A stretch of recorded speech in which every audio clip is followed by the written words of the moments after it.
Hey, my name is Anna, and I'm going to tell you the story of how my father passed away when he was just 38 years old. If you've been watching my videos for a while, you've heard some of my stories. My dad had a lot of mental health issues. Mental illness ran in my family for many generations. Most people in my family did not live past the age of 50. They usually died from either addiction or suicide or some combination of the two. From what my mom tells me, my dad first really started showing symptoms. She's really first started realizing something was wrong with my dad when I was about 4 years old. His first time going into mental hospital was when I was 6 years old, after he held me hostage at gunpoint, and I have another video telling that whole story. Throughout my childhood with my dad, there was all sorts of things that we went through.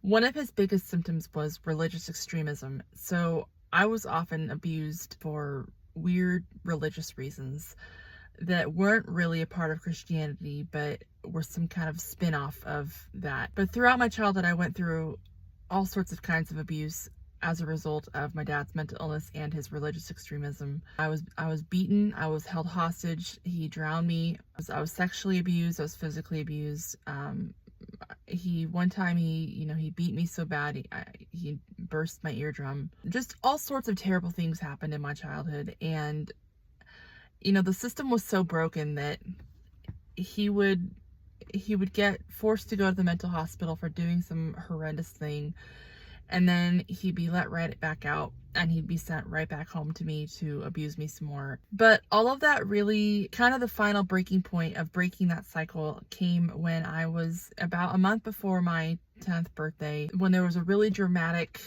public ordeal. I made a video about this also, where he had tried to drown our dog. He had done some weird stuff with me, and he had, stripped and flashing cars on the side of the highway and making a deal in the mental hospital parking lot where there's all sorts of things that happened in this one incident. And that's when CPS really got involved.